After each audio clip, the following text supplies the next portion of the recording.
अब से करीब ढाई दशक पहले की हम चर्चा कर रहे हैं और बात हो रही है गाज़ियाबाद के उस चर्चित केस की, जिस केस के दौरान वर्तमान यूपी के डीजीपी प्रशांत कुमार गाज़ियाबाद के एसएसपी हुआ करते थे और वारदात हुई थी जहाज रानी मंत्रालय के एक सीनियर आईएएस के बेटे नीतीश कटारा के साथ। इस केस के सबसे अहम गवाह अजय कटारा जी आज हमारे बीच हैं।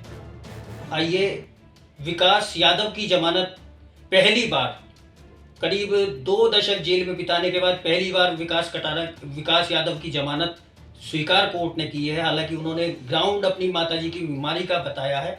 इस पूरे केस पर चर्चा करने के लिए हमारे साथ अजय कटारा जी हैं। आइए इस केस से जुड़े कुछ अहम विषयों पर, अहम घटनाओं पर उनसे चर्चा करते हैं। अजय कटारा जी, यंग भारत न्यूज़ में आपका स्वागत है। थैंक यू, धन्यवाद। कटारा जी, मुझे अच्छे से ध्यान आ रहा है कि जिस वक्त ये केस हुआ था उस वक्त शायद मैं अमर उजाला अखबार में था।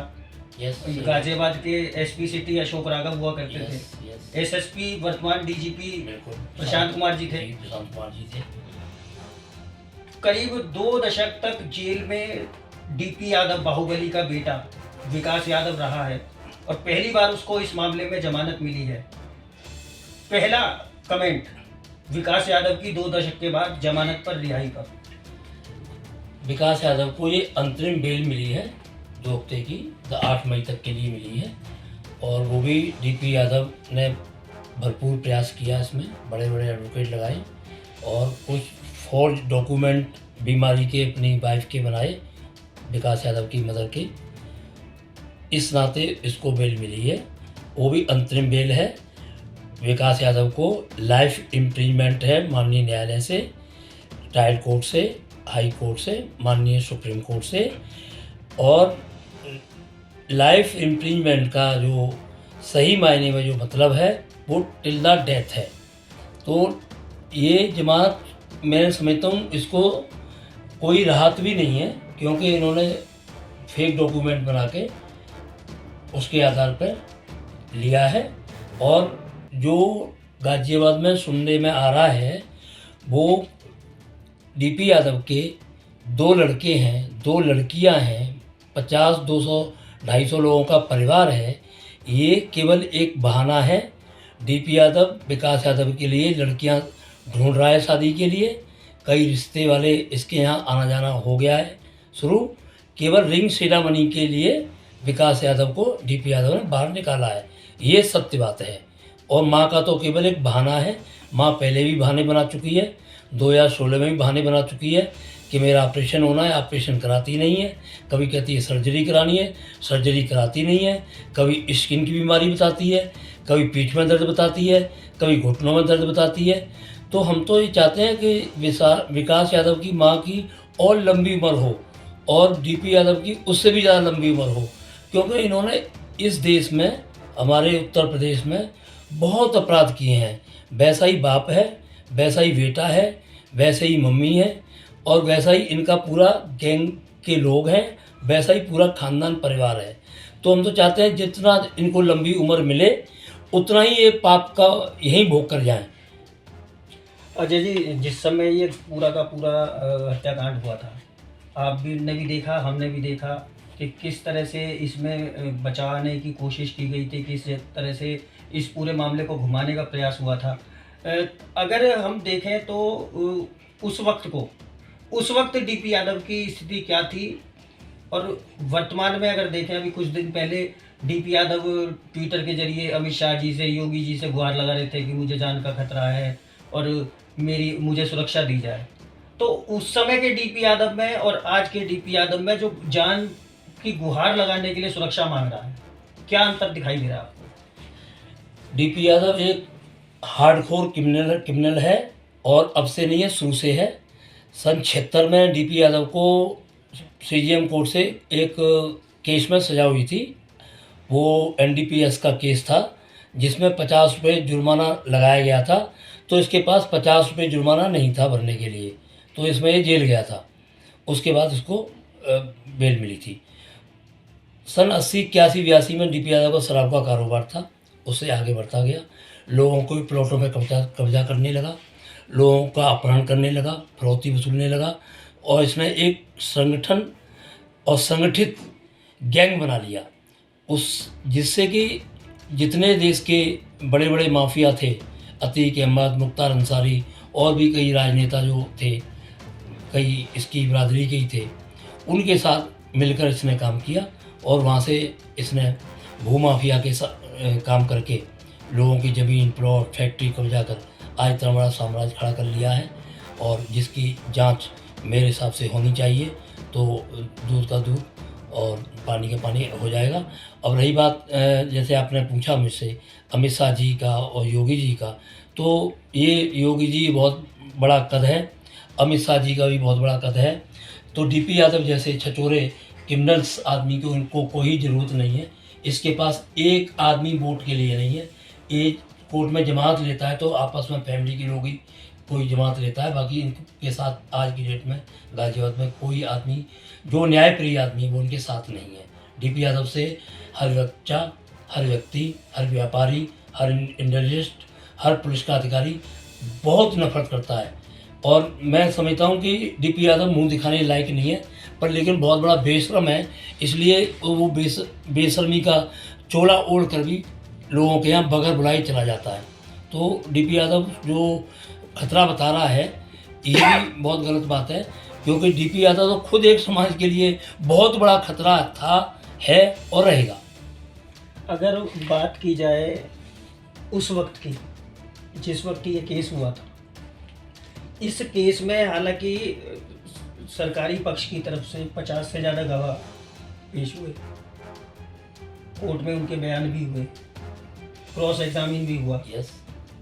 लेकिन क्या वजह रही कि आप जैसे एक दो लोगों को और छोड़ दिया जाए, तो बाकी के सारे गवाह, जिसमें पुलिस अधिकारी तक शामिल थे, पुलिस कर्मचारी तक शामिल थे, वो डीपी यादव के पक्ष में चले गए या उन्होंने इस तरह का बयान दे दिया जिसका लाभ विकास यादव और विशाल यादव जो भांजा है डीपी यादव का, उन्हें मिल जाए।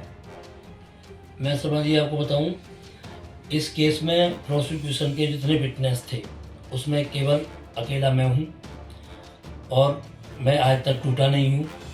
मेरे पर 12-13 बार जानलेवा हमले करवाए डीपी यादव ने, स्वयं भी किए, और जो गवाह इसमें टूटे वो डीपी यादव के डर की वजह से कुछ टूटे और जो नहीं डर रहे थे वो पैसे के लालच में टूटे।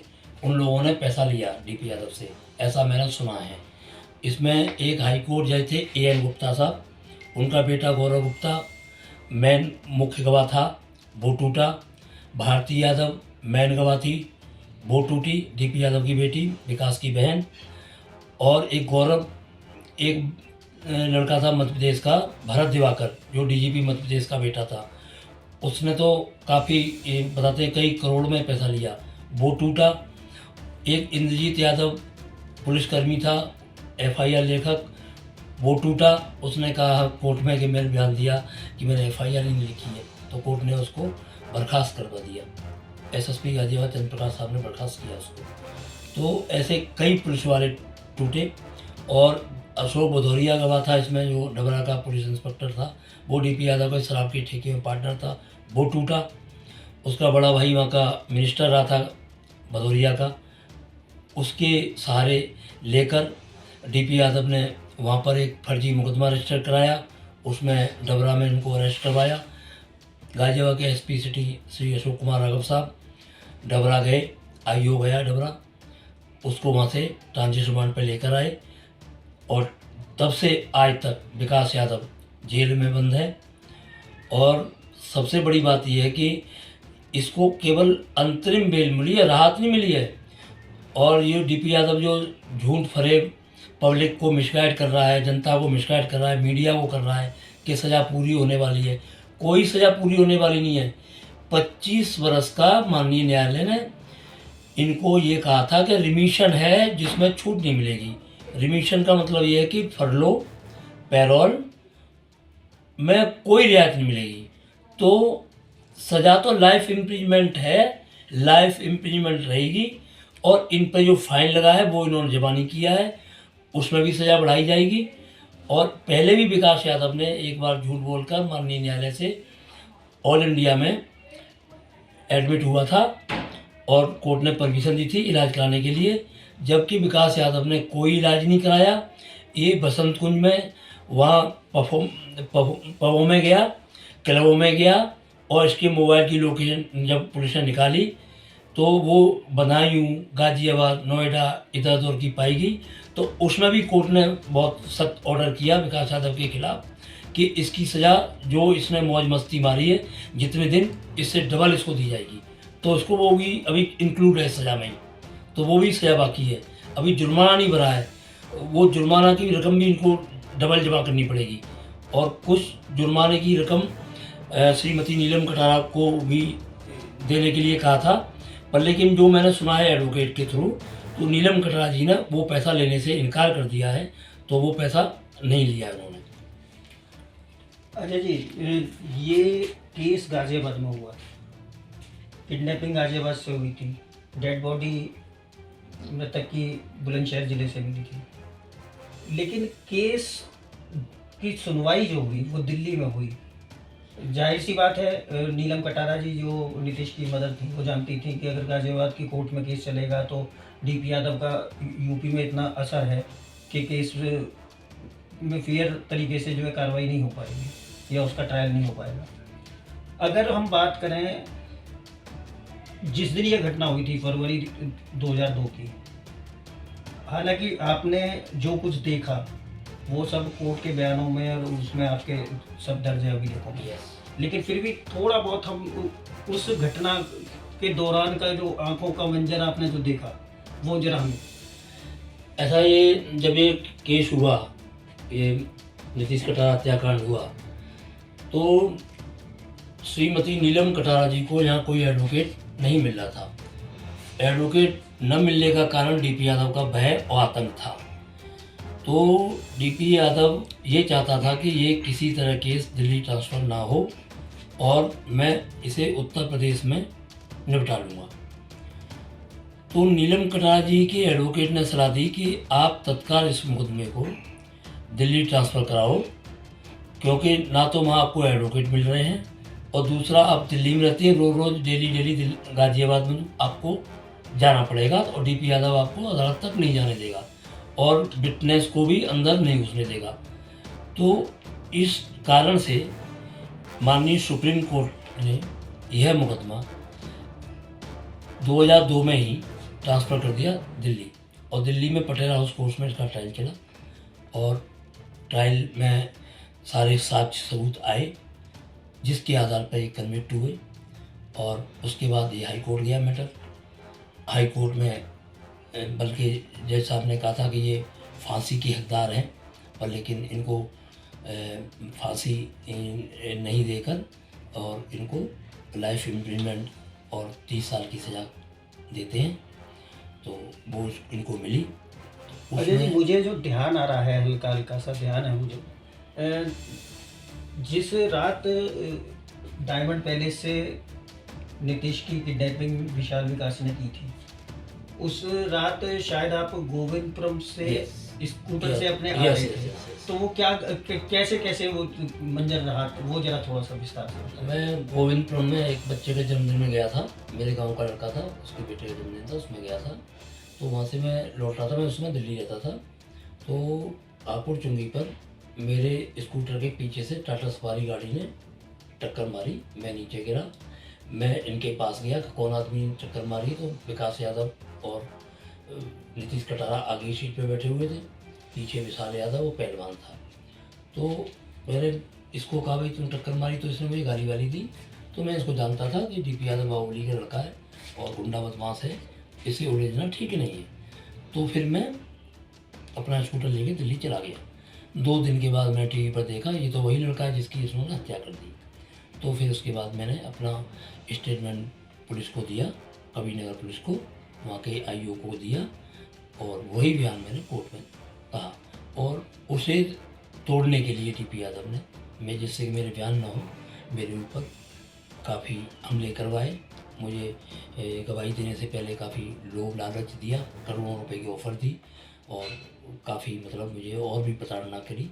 और यहाँ तक कि एक हीरोइन का उसने ऑफ़र दिया जो आज बहुत बड़े परिवार में हैं, मैंने सब वो ठुकरा दिया और मैं सत्य के मार्ग पर चलने वाला व्यक्ति हूँ और मेरे परिवार में भी सभी लोग सत्य के मार्ग पर चलते हैं। मैं नाम का जिक्र नहीं करूँगा, लेकिन कुछ लोगों ने आप पर जो है मतलब जानलेवा हमले करने का प्रयास किया था, डीपी यादव के कहने पर या इनके प्रलोभन देने पर, तो उस केस का क्या रहा? जो हमले मुझ पे हुए थे वो आधे ट्रायल अभी चल रहे हैं, 1-2 ट्रायल पूरे हुए हैं, तो अभी उसमें फैसला आना बाकी है। एक केस जो है एक्विटल हुआ है क्योंकि डीपी यादव बहुत बाहुबली है, उतना बड़ा मैं तो बहुत छोटा व्यक्ति हूँ और मैं न्यायप्रिय व्यक्ति हूँ। अब जो उन्होंने न्यायालय ने आदेश किया, जजमेंट किया है, उसका हम स्वागत करते हैं। अब विकास यादव पहली बार बाहर आया है, सुरक्षा को लेके कुछ थोड़ा बहुत चिंता या फिक्र? देखिए Sharma ji, Vikas Yadav hard core criminal है, उसका पिता भी हार्ड कोर क्रिमिनल है, B class history DP Yadav है, भरत यादव साला क्रिमिनल है, जितेंद्र यादव उसका भतीजा क्रिमिनल है, राजेंद्र यादव उसका भतीजा क्रिमिनल है, उसका भाई श्याम सिंह यादव वो भी क्रिमिनल था, उसका एक और भाई था वो भी क्रिमिनल था और है। और डीपी यादव को डॉन कहा जाए तो वो भी कम नहीं है, क्योंकि डीपी यादव 9 मर्डर केस में खुद इन्वॉल्व रहा है और वो कई केसों में बरी भी हुआ है, पर लेकिन बरी कैसे हुआ है उसको ऊपर वाला जानता है। वो अपने धनबल, बाहुबल और अपनी पॉलिटिशियन ताकत के द्वारा हुआ है और मेरा मानना यही है। पर लेकिन मेरी जान को और नीलम कटरा जी की जान को मतलब बहुत अधिक खतरा बढ़ गया है, क्योंकि विकास यादव साइको व्यक्ति है, 3 हत्याएं कर चुका है। 91 में देवेंद्र सिंह की हत्या कर चुका है, जो मुलायम सिंह यादव गवर्नमेंट ने उस केस को वापस ले लिया मुलायम सिंह यादव जी ने, और उसके बाद जयेश का लाल हत्याकांड में भी ये शामिल रहा है। उसके बाद 2002 में नीतीश कटारा की भी हत्या की है। उसके पहले भी बदायूं में कई मुकदमे और डबरा में इसके विकास यादव के ऊपर दर्ज हैं। तो मतलब हार्ड कोर क्रिमिनल और हीनियस क्राइम करने वाला ये अपराधी है। तो इससे मुझे बहुत गंभीर खतरा है, मेरे परिवार को खतरा है। तो मैं तो आजकल अपने घर में ही हूँ और मेरी पुलिस व्यवस्था जो मुझे मिली हुई है वो मेरे साथ है। आपने खुद देखी है, मेरे घर के बाहर बैठी है। अजय जी, जो मैंने देखा आपकी सिक्योरिटी में जो पुलिसकर्मी हैं वो तमाम दिल्ली पुलिस के हैं। अब क्योंकि करीब 2 दशक के बाद जेल से इंटरिम बेल पर विकास यादव गाजियाबाद आ रहा है और उसे राजनगर में जो इनकी कोठी है उसमें रहने की परमिशन कोर्ट ने दी है। तो क्या आपकी सुरक्षा के मद्देनज़र यूपी पुलिस ने या गाजियाबाद पुलिस ने या जो आपका लोकल थाना साहिबाद है, इसकी पुलिस ने कोई संपर्क आपसे अब तक किया है या आपकी सुरक्षा में कोई अतिरिक्त व्यवस्था की है? मेरे को उत्तर प्रदेश पुलिस के 2 PSO मिले हुए हैं अभी। पहले मेरे पास 7 PSO उत्तर प्रदेश पुलिस के थे। 2014 में एक पुलिस वाला डीपी यादव से मिल गया था, तो उसने मेरे 3 पुलिस वालों से कहा था कि हम आपको 50-50 लाख रुपए देंगे, 2 बदमाश आएंगे, उनका एड्रेस को डीपी यादव बताएगा, वो मोटरसाइकिल पे आएंगे, अजय कटारा को मार देंगे और हम लोग उनको मार देंगे, सबूत ख़त्म हो जाएगा, आपका प्रमोशन भी हो जाएगा, पैसे भी आ जाएंगे। तो 3 पुलिस वाला ने SSP गाजियाबाद धर्मेंद्र यादव को 2014 में एफिडेविट दिए थे। उसी की वजह से मुझे माननीय उच्चतम न्यायालय द्वारा दिल्ली पुलिस प्रोवाइड कराई गई। अब मेरे पास दिल्ली पुलिस के भी 7 PSO हैं, 2 यूपी के हैं। और मेरा मानना यह है कि मुझे अभी प्रार्थना पत्र कमिश्नर CP गाजियाबाद को देना चाहिए, क्योंकि मेरे कुछ पुलिसकर्मी पहले SSP जो रहे हैं वो कम कर गए थे और किस कारण कम कर गए थे मुझे पता नहीं है। तो मैं वो पूर्व में जो दी हुई सुरक्षा थी DGP महोदय उत्तर प्रदेश की, उसको मैं कंटिन्यूस कराऊंगा। फिलहाल अभी तक कोई किसी तरह का संपर्क आपसे किसी ने नहीं किया है? अभी स्थानीय अधिकारी अभी विकास के रिहा होने के बाद? विकास के रिहा होने में अभी तक मुझसे ना SHO लोकल गाजियाबाद ने साहिबाद ने किया है, ना किसी पुलिस अधिकारी ने किया है। अब मैं उनको रिक्वेस्ट करूंगा कि मेरी जान को खतरा है, मेरी सुरक्षा इन्हेंस की जाए। तो ये थे चर्चित हत्याकांड नीतीश कटारा के अहम गवाह अजय कटारा। लेकिन सबसे ज़्यादा चौंकाने वाली बात यह है कि इतने बड़े केस के मुख्य आरोपी विकास यादव, जो बाहुबली डीपी यादव का बेटा है, करीब 2 दशक के बाद गाज़ियाबाद इंटरिम बेल पर बाहर आ रहा है। लेकिन गाज़ियाबाद में ही रहने वाले अजय कटारा, जो इस केस के सबसे महत्वपूर्ण और अहम गवाह हैं, उनकी सुरक्षा को लेकर यूपी पुलिस की तरफ से, गाज़ियाबाद पुलिस कमिश्नरेट की तरफ से, या जिस थाना क्षेत्र में वो रहते हैं साहिबाद कोतवाली की तरफ से, किसी तरह की कोई एहतियात अब तक बरती नहीं गई है, जो निश्चित तौर पर न सिर्फ चिंता का विषय है बल्कि कई सवाल भी खड़े करती है यूपी सरकार पर। मैं गाज़ियाबाद से यंग भारत न्यूज़ के लिए राहुल शर्मा।